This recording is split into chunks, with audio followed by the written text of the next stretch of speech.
terpercaya.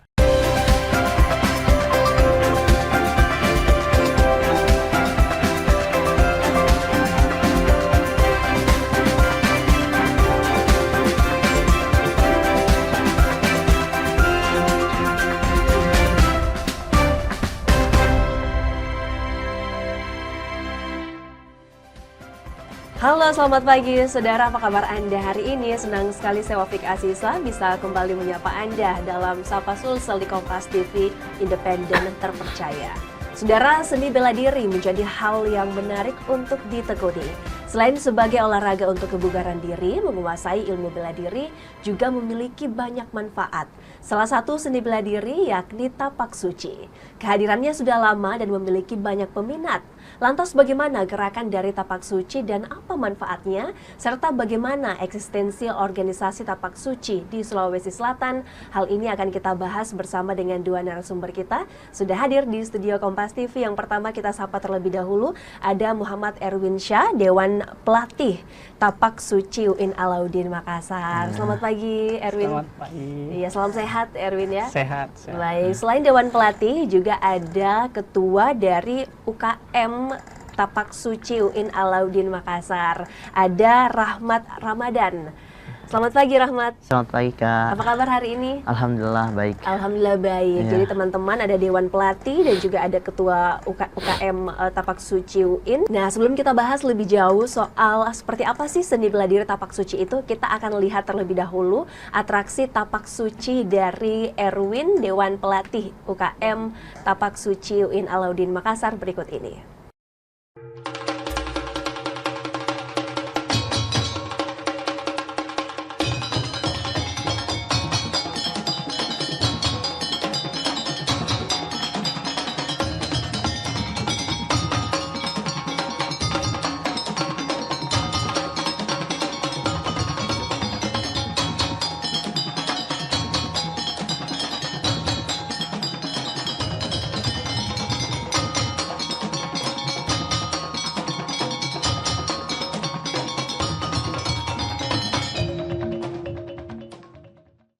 Iya, itu tadi atraksi yang dilakukan oleh Muhammad Erwin Syah sebagai Dewan Pelatih dari UKM Tapak Suci UIN Alauddin. Bisa dijelaskan dulu nih Kak Erwin, tadi tuh sebenarnya yang Anda bawakan itu seperti gerakan apa dan juga apa manfaatnya?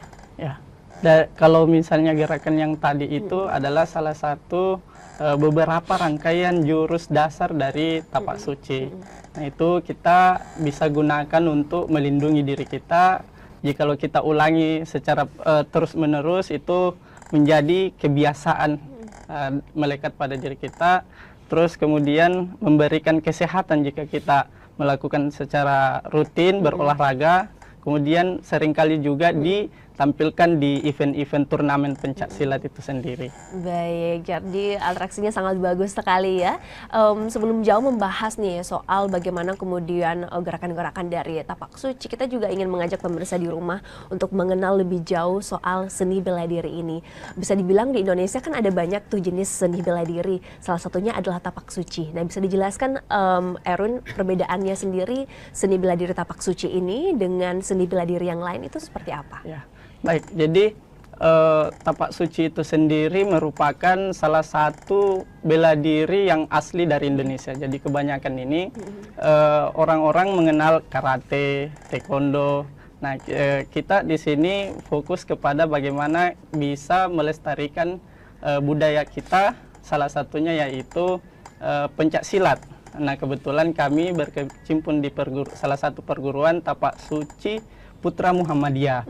Jadi Tapak Suci Putra Muhammadiyah ini adalah salah satu organisasi otonom dari gerakan dakwah Muhammadiyah itu sendiri. Dan kemudian Tapak Suci itu merupakan salah satu pendiri historis IPSI yang merupakan singkatan dari Organisasi Ikatan Pencak Silat Seluruh Indonesia. Dari banyaknya perguruan di pencak silat di Indonesia itu berkumpul di dalam sebuah wadah organisasi yang disebut dengan IPSI. Nah, Terus kemudian yang menjadi pembeda antara perguruan lain atau misalnya bela diri lain, kita berfokus kepada Tapak Suci itu merupakan perguruan yang bergerak di bidang dakwah. Jadi tidak hanya berlatih gerak memukul dan menendang, tetapi bagaimana kita berdakwah, menyampaikan pesan-pesan kebaikan atau nilai-nilai kebaikan dari ajaran agama Islam itu sendiri. Baik, jadi sangat menarik ya. Jadi Tapak Suci ini lahir dari Muhammadiyah, kemudian juga asli Indonesia, beda dari seni bela diri yang lain. Dan tentu saja selain bela diri, tentu ada nuansa keagamaannya juga masuk di dalam begitu ya. Saya ingin ke Rahmat. Anda sebagai mahasiswa kemudian tergabung dalam komunitas UKM Tapak Suci di UIN Alauddin ini, apa sih alasannya kenapa memilih dari sekian banyaknya UKM memilih untuk bergabung di Tapak Suci? Ya, kalau saya sendiri kan sebelum saya jadi mahasiswa, saya pernah belajar bela diri silat, tapi bukan Tapak Suci. Pas masuk ke kampus, saya mencari bela diri, ya langsung saya tahu ada ekstrakurikuler yang ada di kampus, yaitu silat, tapi tidak ada perguruan yang saya cari, tapi yang ada cuman Tapak Suci itu sendiri.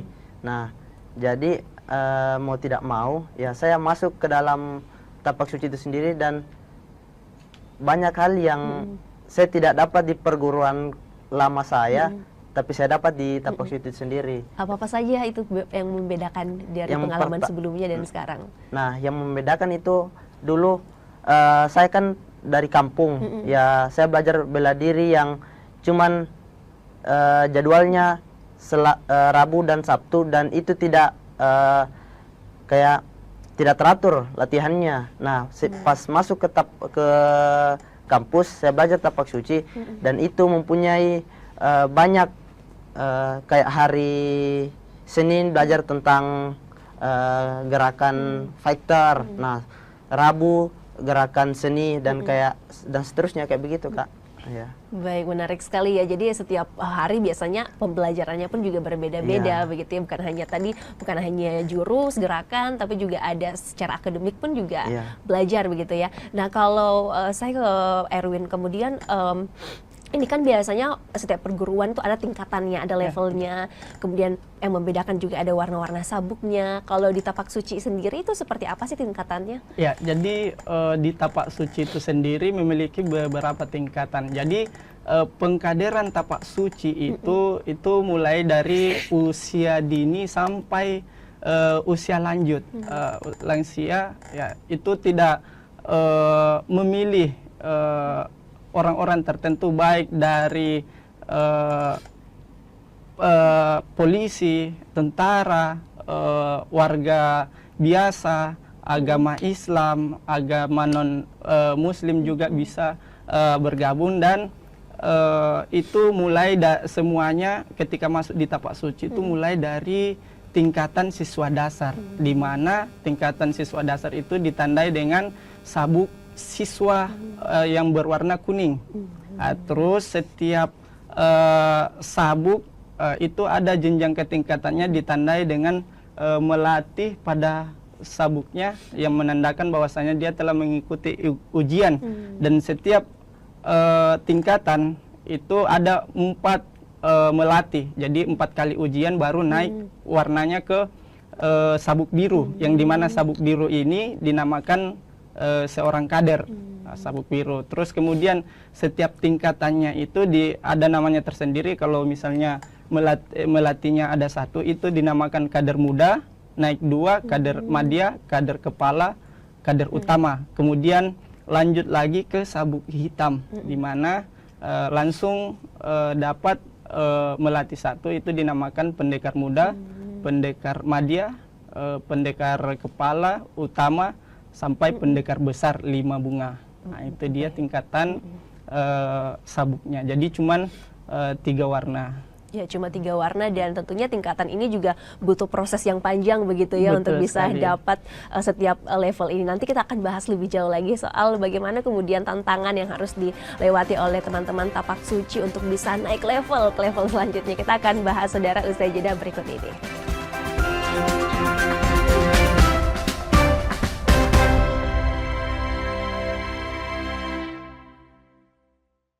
Saat menangkap, mengumpulkan, dan mengolah peristiwa, Menandatangani secara paksa oleh penyidik. kami kerahkan upaya terbaik. Ketika menyampaikan berita serta informasi, kami tak sekadar menyapa. Ada referensi, aspirasi, juga inspirasi yang menjadi misi. Sapa Indonesia di Kompas TV. Independen, terpercaya. Informasi terkini dari segala lini Pan Berita Utama akan menyajikan sejumlah informasi menarik. yang paling mengundang atensi. Kami kompilasi Berita pilihan yang sudah kami siapkan untuk Anda. dan jadikan referensi utama untuk Anda. Dan Anda tetap bersama kami. Terima kasih. Sampai jumpa. Berita utama. Ikuti pada jam-jam berikut. Live di Kompas TV. Peristiwa demi peristiwa selalu terjadi dan terus berkembang sepanjang hari. Saat Anda membutuhkan informasi dengan perkembangan berita mutakhir, jadikan kami mata dan telinga Anda untuk berbagai aktualita terkini. Sambut kami sebagai referensi. Ikuti semuanya di Kompas TV, independen, terpercaya.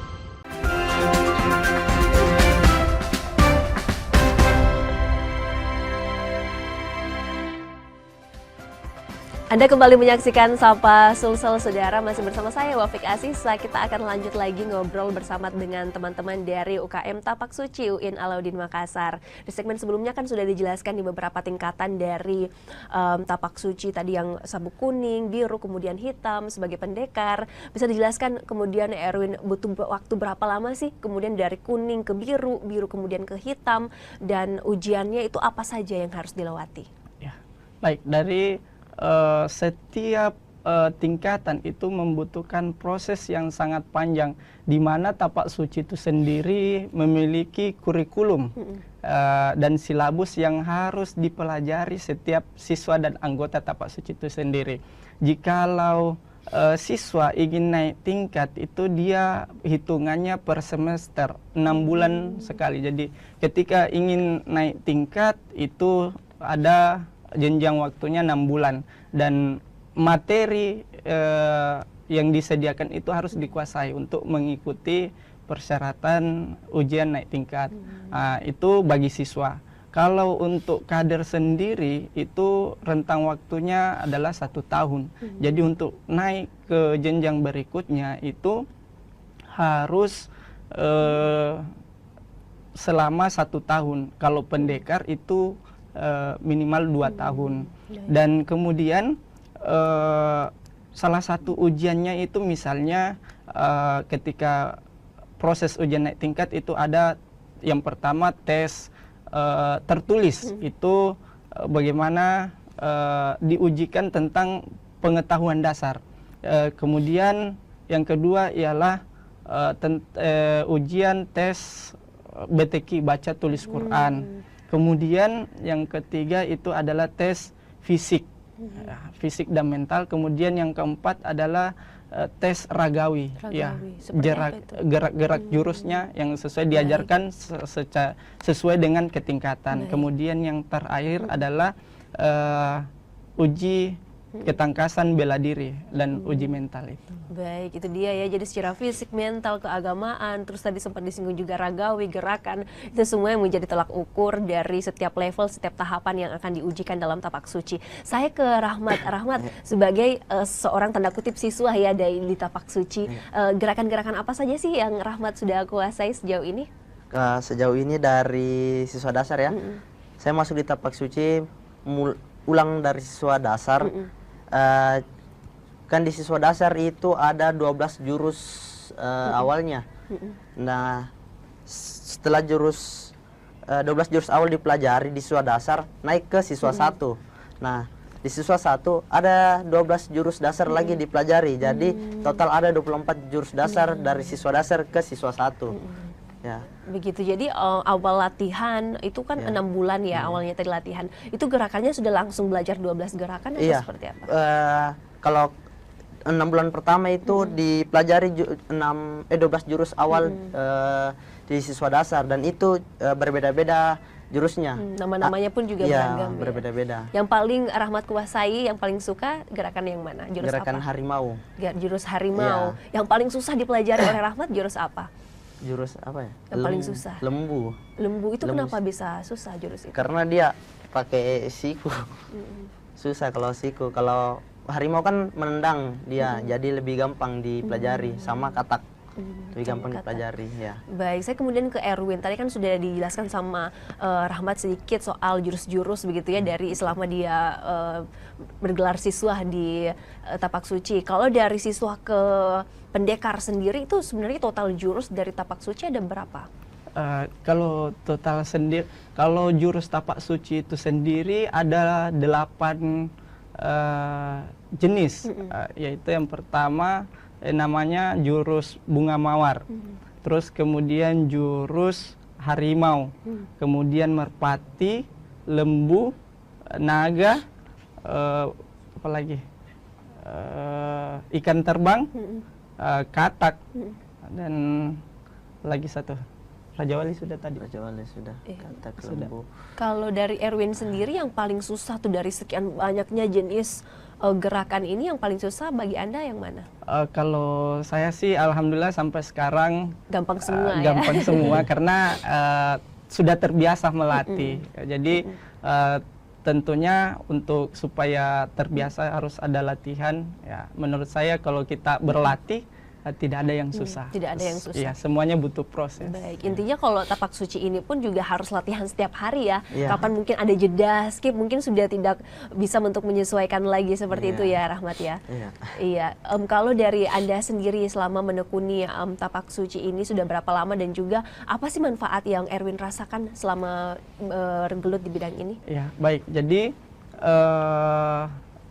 Tapak Suci sendiri itu bagi saya itu memiliki dampak besar bagi kehidupan saya.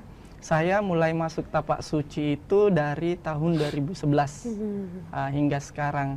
Dan menurut saya ya itu Tapak Suci bagian dari saya. Jadi terus Tapak Suci itu memberikan yang pertama ilmu pengetahuan bela diri itu sendiri yang pertama, terus kemudian kesehatan olahraga tentunya, kemudian Tapak Suci itu mengantarkan saya untuk jadi orang yang berprestasi di kampus dan di luar kampus. Terus kemudian Tapak Suci itu membentuk karakter setiap pesilat Tapak Suci, termasuk pribadi saya. Alhamdulillah Tapak Suci itu memiliki dampak yang sangat besar bagi saya dan memberikan pengalaman-pengalaman yang cukup besar dalam hidup saya. Iya, itu dia ya, banyak sekali manfaat dari Tapak Suci. Kalau dari Rahmat sendiri, selama menjadi ketua dari UKM Tapak Suci, kemudian aktif juga nih latihannya setiap hari ya. Apa sih manfaat yang Rahmat rasa dalam Tapak Suci ini? Ya, saya sebagai ketua, yang saya rasakan selama ini tidak jauh beda seperti apa yang Kakanda Erwin sampaikan. Merasakan sehat, belajar bela diri untuk melindungi diri itu sendiri, dan membuat kepribadian saya itu berubah ya. Kan ini Tapak Suci, di Tapak Suci itu sendiri dia lebih mengedepankan ilmu agama ya. Jadi dulunya kalau nggak tahu sih ya organisasi pencaksilat lain, kalau di Tapak Suci itu sendiri dia dia slogannya dengan iman dan akhlak saya menjadi kuat, tanpa iman dan akhlak saya menjadi lemah. Jadi sejago apapun kita berlatih tapi kita lupa sama yang di atas, ya sia-sia juga. Jadi ibadah dan usaha kita berlatih itu harus diseratakan, jalannya harus saling bersandingan ya. Dan kalau saya sebagai ketua, apa yang saya rasakan ya banyak ya. Yang pertama itu saya dididik untuk menjadi orang yang tidak memikirkan diri sendiri. Saya dididik berpikir bagaimana anggota saya bisa hidup senang, bisa tidak ada permusuhan yang ada di dalam satu organisasi itu sendiri, dan harus melahirkan prestasi-prestasi buat kampus yang terutama. Baik, itu dia ya manfaat yang teman-teman rasakan selama menggeluti bidang tapak suci. Nah, di segmen selanjutnya teman-teman kita akan bahas lebih jauh nih soal seperti apa kemudian UKM tapak suci di UIN Alauddin, bagaimana rekrutmennya, dan juga prestasi-prestasi apa saja yang sudah teman-teman raih. Kita akan lanjutkan usai jeda berikut ini.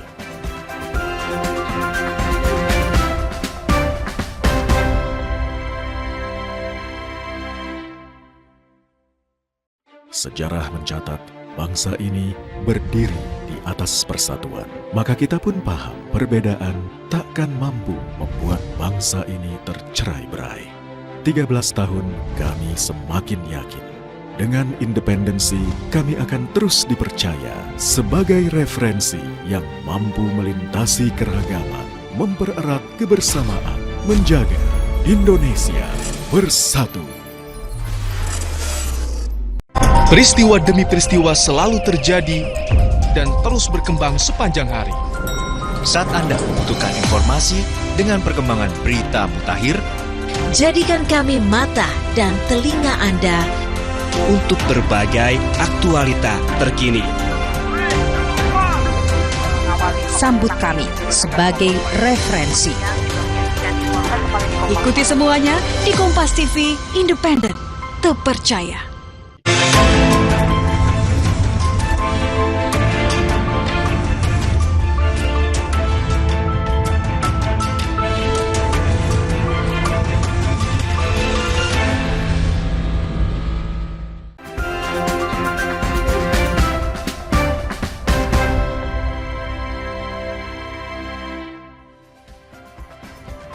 Terima kasih Anda kembali menyaksikan Sapa Sulsel, saudara. Masih bersama saya Wafik Aziza. Kita akan lanjut kembali ngobrol bersama dengan dua narasumber kita. Saya langsung ke Rahmat deh. Rahmat, sebagai ketua UKM Tapak Suci UIN Alauddin Makassar, sejauh ini sebenarnya eksistensi di kampus itu seperti apa? Dan apa-apa saja sih kemudian program-program yang teman-teman jalankan di UKM Tapak Suci? Ya, baik. Program-program yang di kampus ya. Ya, kami selalu membuat program yang agar teman-teman dari teman-teman mahasiswa tidak terganggu dengan perkuliahannya. Jadi kami ada beberapa program kerja yang sering kami bikin. Yang pertama milad ya, program wajib kami, yaitu memperingati lahirnya, berdirinya Tapak Suci di kampus. Jadi ini anggota kami rangkul bagaimana dia membentuk kepribadiannya di situ ya. Dia bagaimana, kan kami sebagai pengurus hanya membuat program kerja, dan yang melaksanakan program kerja itu sendiri anggota yang masih anggota, bukan pengurus tapi anggota biasa. Baik. Yang baru kami rekrut. Sudah berapa lama sebelumnya Tapak Suci UIN? Sudah berapa tahun? Sudah sekitar 33 tahun. Oh, sudah 33 Ya. tahun di UIN.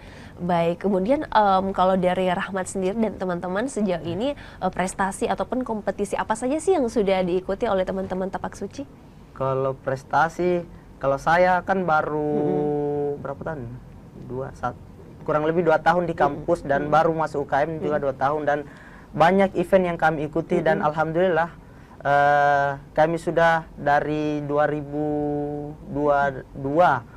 kami sudah membawa juara 1 ya, juara 3, dari juara 3 itu Makassar Championship, terus tingkat nasional ini ya, dari Makassar Championship 2, terus ada kejuaraan yang kami bikin sendiri, kejuaraan nasional Tapak Suci Rektor UIN Cup yang ke-6 kemarin tahun 2022, dan 2023 itu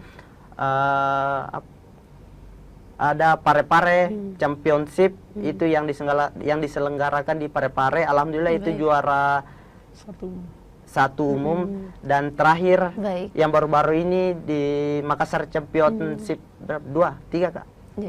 Iya, ada Makassar Championship. Alhamdulillah itu juara umum 1 tingkat dewasa. Wah, keren ya. Jadi teman-teman di Tapak Suci UIN Alauddin begitu aktif untuk ikut kompetisi, bawa bangga nama kampus UIN. Kalau Anda melihat sebenarnya apa yang membuat masyarakat ataupun anak-anak di Sulawesi Selatan begitu tertarik untuk mengikuti Tapak Suci ini? Ya, baik. Jadi di Tapak Suci itu ya sangat disiplin. Kemudian dari seragam tapak sucinya sendiri itu sudah terkesan indah. Jadi ketika orang luar melihat, wah ini bela diri apa nih, perguruan apa, mereka penasaran sehingga mereka mau ikut bergabung, mengetahui secara mendalam. Dan ketika dia sudah masuk, alhamdulillah mereka bertahan. Dan memang di Tapak Suci itu selalu memperkenalkan silat yang tidak ada tandingannya di dunia ini. Apa itu? Silaturahmi. Ya, silat yang tidak ada tandingannya itu silaturahmi, betul.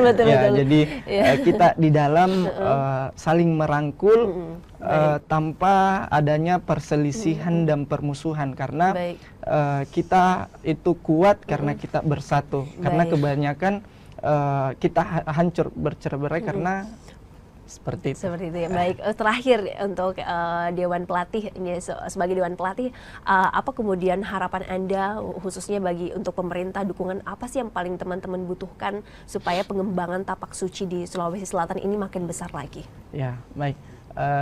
Harapan kami bagaimana supaya pemerintah itu sendiri memperhatikan pencak silat Tapak Suci khususnya, dan pada umumnya pencak silat secara umum, agar supaya bagaimana bisa berkembang lagi, dan setiap event-eventnya itu harus selalu didukung, bagaimana supaya bisa berkembang. Salah satunya kami di kampus UKM Tapak Suci itu sendiri sering mengadakan event turnamen tingkat nasional yang selalu dinanti-nantikan oleh pesilat Tapak Suci di seluruh Indonesia.